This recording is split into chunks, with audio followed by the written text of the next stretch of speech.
റൈറ്റൽ presence, fly world overseas education മിന്നും താരം, co sponsors mermaid hotel Kochi, forum mall, doctor Serena's back to balance. അപ്പോൾ ഈ മിന്നും താരത്തിൽ അടുത്തതായി എത്താൻ പോകുന്ന ടീം അടുക്കളയിൽ നിന്നും അരങ്ങത്തേക്ക് ടീം സൂസു. Okay, welcome. നമസ്കാരം. നമസ്കാരം. ഇത് സൂസു, ഇത് സൂസു. ഇതും സൂസു. ഞാൻ സുശീല KP. ഞാൻ സുശീല ദേവി. ബഹുമാനരെ, ഞങ്ങളുടെ ചെറിയ പൊട്ടബുദ്ധിയിൽ നിന്ന് ഉദിച്ച ഒരു കാര്യമാണ് ഞങ്ങളിവിടെ പറയാൻ പോകുന്നത്. അതെന്താച്ചാ തുടങ്ങിക്കോളൂട്ടോ. മിണ്ടരുതേ, മൗനം പാലിച്ചിരുന്നോണേ. ഖമാന്നൊരക്ഷരം മിണ്ടല്ലേ, ചിരിച്ചോണ്ടിരുന്നോണേ. അങ്ങനെ തന്നെ ആയിക്കോട്ടെ. എന്നാ നമുക്ക് ലവിടോട്ടൊന്ന് പോയാലോ? എവിടെ? ലവിടെ എവിടെന്ന്? അവിടെ ഒരു പുതിയ അതിഥി ഇരിപ്പുണ്ട്. അവിടെ ചെല്ലേ, അതിനെ കാണട്ടെ. ദോ ഇരിക്കുന്ന ഒരു പുതിയ അതിഥി, കുഴപ്പം പിടിച്ച ഒരമ്മച്ചി. നീ എന്തോന്ന് കുഴപ്പം എന്ന് ചോദിക്കല്ലയോ? നമ്മൾ ഈ പാലപ്പം, നെയ്യപ്പം, വട്ടയപ്പം, കൊഴലപ്പം എന്നൊക്കെ കേട്ടിട്ടില്ലയോ? അതൊക്കെ പലഹാരങ്ങളാണല്ലോ. പക്ഷേ കുഴപ്പമുണ്ടല്ലോ, പലഹാരമല്ല, തിന്നാനും കൊള്ളത്തില്ല, ദഹിക്കത്തുമില്ല. അയ്യോ, അങ്ങനെ ഒരു കുഴപ്പം പിടിച്ച അമ്മച്ചിയുടെ കാര്യമാണ് പറയുന്നത്. ഇത് സാധാരണയായിട്ട് 5%, അതായത് 100% എടുത്ത 5% മാത്രമേ കുഴപ്പമുള്ള ഇങ്ങനെ അമ്മച്ചിമാരുള്ളൂ. ബാക്കി 95% പെർഫെക്റ്റ് തന്നെയാണ്. അത് കാര്യമാണ്. ഈ 5% ഉള്ള അമ്മച്ചിക്ക് പെൺമക്കൾ ഉണ്ടെങ്കിൽ അതാണ് കുഴപ്പം. അതെന്ത് കുഴപ്പ? പെൺമക്കളെ കെട്ടിച്ചയക്കുന്നതിന് മുമ്പൊരു ഭാവമുണ്ട്, കെട്ടിച്ചയച്ച് കഴിഞ്ഞിട്ടും വേറൊരു ഭാവമുണ്ട്. ഈ കെട്ടിക്കുന്നതിന് മുമ്പുള്ള ഭാവം എന്ന് പറഞ്ഞാല് അതെന്ത് ഭാവമാണോ? അതിനെ പിടിച്ച് ശരിയാക്കി റെഡിയാക്കി അടിച്ചു വലിച്ചഴച്ച് കുളവാക്കിയിട്ട് പറയും, ഈ കാലി പരമനാറി, നിനക്ക് തിന്നാൻ മാത്രമേ അറിയത്തുള്ളൂടി, എവിടെങ്കിലും ഒന്ന് ഇറങ്ങി പൊയ്ക്കൂടെന്ന് ചോദിക്കും. അതെന്താ അങ്ങനെ പറയണേ? അത് അവരങ്ങനെ കുഴപ്പം പിടിച്ച അമ്മച്ചിയായിട്ട്. അതേതാ അമ്മച്ചി? അത് അവരുടെ കാര്യല്ലേ പറയാൻ പോകുന്നത്. പിന്നെ കെട്ടിക്കഴിഞ്ഞാലുണ്ടല്ലോ ഇവരെന്തോ ഒരു സുഖാന്വേഷണം അറിയാമോ? മോളെ കല്ലു, നിനക്ക് സുഖാണോടി? അയ്യോ, അങ്ങനൊക്കെ ചോദിക്കോ? എന്റെ അമ്മച്ചി എനിക്ക് സുഖമാണെന്ന് പറഞ്ഞാ തന്നെ ഇവരവിടെ കുഴപ്പമുണ്ടാക്കും, സുഖമല്ലാതാക്കി മാക്കും. ഈ അമ്മച്ചിയെ വേണമെങ്കിൽ നമുക്കല്ല അടൂർ ഭവാനി, സിനിമയിലെ അടൂർ ഭവാനി ഉണ്ടല്ലോ, അവരെ പോലൊക്കെ നമുക്ക് ഇരിക്കും. പക്ഷെ എനിക്ക് അനുകരണത്തിലൊന്നും ഒരു വശവും ഇല്ല. ദേ കൊടുക്കുന്നു ഞാൻ സൂസുവിന്. ഈ മാധവൻകുട്ടിക്ക് ഒരു ഇരട്ട പേരുണ്ടല്ലോ, അത് എന്തുവാ? ഈ മാധവൻകുട്ടിക്ക് ഒരു ഇരട്ട പേരുണ്ടല്ലോ, അത് എന്തുവാ? ഓ, ആ കൊച്ചന്മാര് അങ്ങനെ മറക്കല്ലേ മറക്കല്ലേ എന്ന് പറഞ്ഞതാ. ഓ, ആ എന്തുവാ? ആർക്കറിയാം, അങ്ങോട്ട് കയറി ചെന്നേക്കല്ലേ, പോക്കടിക്കും കേട്ടോ. ഞാൻ പറഞ്ഞില്ലല്ലോ മോളെ വിളിക്കുന്നത്. നമ്മൾ ഈ കോവിഡ് വരാതിരിക്കാൻ വേണ്ടിട്ട് നമ്മൾ 3 വാക്സിൻ എടുക്കുമല്ലോ. മാറിയിട്ടൊന്നുമില്ല. അതെനിക്കറിയത്തില്ല, ഞാനൊന്നും പറയത്തില്ല. 3 വാക്സിൻ എടുത്തിരിക്കണം, കോവിഡിനാണോ.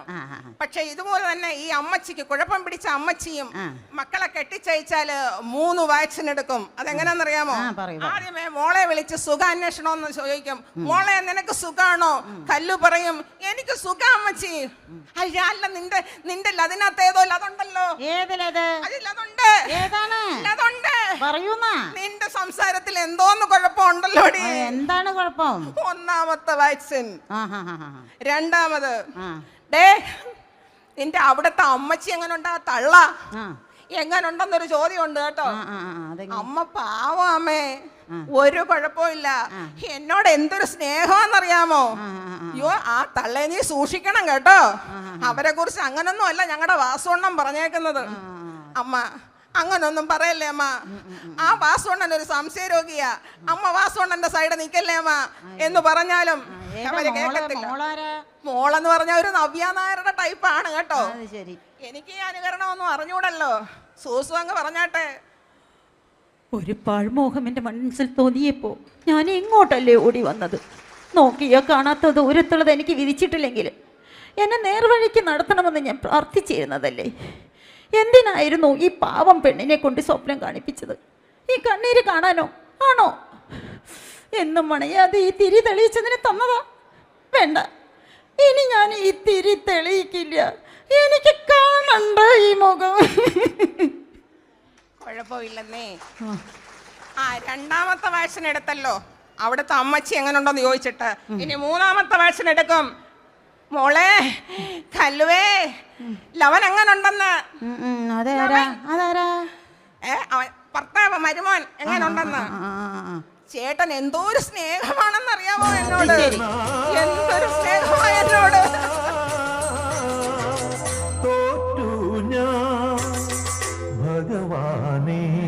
മൂന്നാമത്തെ വാക്സിനും കഴിഞ്ഞു. ഇത് ആക്റ്റീവ് ആവാൻ ഇച്ചിരി സമയം എടുക്കും കേട്ടോ.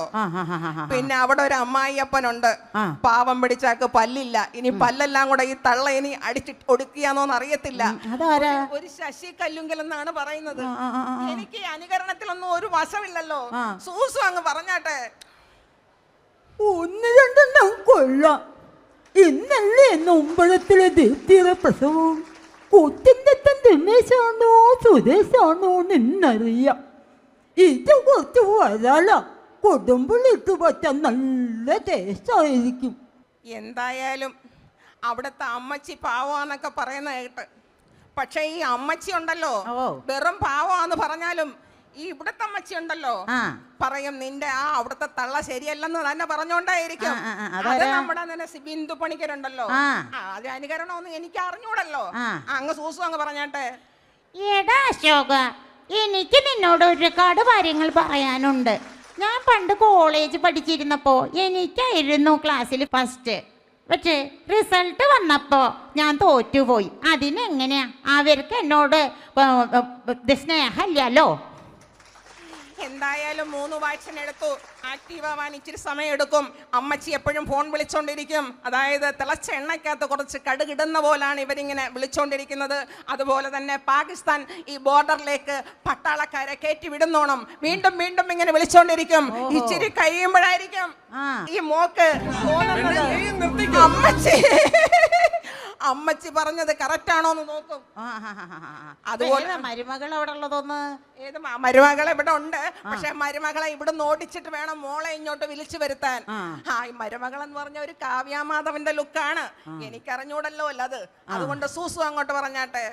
എല്ലാവർക്കും നമസ്കാരമുണ്ട്. ഞാൻ പറയുന്നത് എന്താണെന്ന് വെച്ചാൽ എൻ്റെ സിനിമ നിങ്ങളെല്ലാവരും ടാക്കീസ് പോയി കാണണം എന്നാണ് ഞാൻ അഭ്യർത്ഥിക്കുന്നത്. നന്ദിയുണ്ട്. എന്തായാലും വാക്സിൻ ആക്റ്റീവ് ആവാൻ തുടങ്ങിയിട്ടുണ്ട് കേട്ടോ. ഈ വാക്സിൻ ആക്റ്റീവ് ആവാൻ തുടങ്ങുക എന്ന് പറഞ്ഞാൽ എന്തോന്നറിയാമോ? എന്തുവാ? ഈ അമ്മച്ചി ഓതിക്കൊടുത്ത എല്ലാ കാര്യവും മകളുടെ ആ മനസ്സിലേക്ക് കേറി കേറി കേറി കേറി ഇങ്ങനെ വരുമ്പോഴത്തേക്കും അച്ഛനുണ്ടല്ലോ, അച്ഛനൊക്കെ ഉണ്ട്. അച്ഛന്റെ കാര്യം അവിടെ നിൽക്കട്ടെ.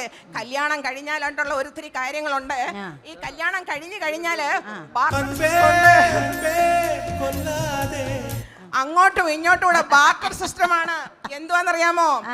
ചെറുക്കന്റെ വീട്ടിൽ നിന്ന് ചക്ക അങ്ങോട്ട് കൊണ്ടു കൊടുക്കും, അവിടെ നിന്നിങ്ങോട്ട് മാങ്ങ ഇങ്ങോട്ട് വരും.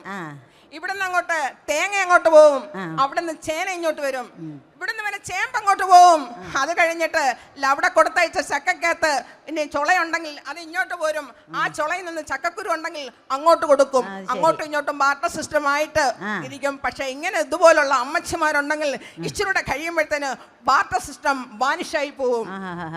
എന്ന് പറഞ്ഞാൽ മോളിഞ്ഞ് വീട്ടിൽ വരും. ഈ വരുമ്പോഴേ ഇവര് ഹാർദവമായി സ്വീകരിക്കും. എന്ന് പറഞ്ഞാൽ ഇവിടുത്തെ മരുമോളെ എങ്ങനെങ്കിലും അങ്ങോട്ട് അടിച്ചോടിച്ചിട്ട് വേണം എൻ്റെ മോളെ ഇങ്ങോട്ട് കൊണ്ടുവരാൻ. ഇവിടുത്തെ അച്ഛനുണ്ടല്ലോ, അച്ഛനും അമ്മച്ചിയും കൂടെ രണ്ടുപേരെയും ഹാർദവുമായിട്ട് സ്വാഗതം ചെയ്യും. ഇവിടുത്തെ അച്ഛൻ എന്ന് പറഞ്ഞത് ഒരു NNBിള്ളിയുടെ ലുക്കാണ്. എനിക്ക് അവളോടുള്ള വൈരാഗ്യം കൊണ്ടാ ഞാൻ തൊപ്പിയേ. അതിന് നീ എന്തിനാടാ തൊപ്പിയേ?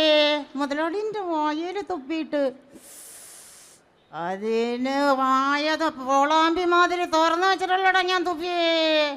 എടാ നീങ്ങിയിരിക്കടാ. എടാ കൊണ്ടിട്ട് നിനക്കാണോ? എണീച്ച് നീങ്ങിരിക്കടാ. ഇനി നീ നിന്റെ കാലിൽ പിടിച്ച് ഞാൻ ആ ഭിത്തിയിലടിക്കും. പിന്നെ ഇനി എന്താ ഞാൻ ചെയ്യേണ്ടത്?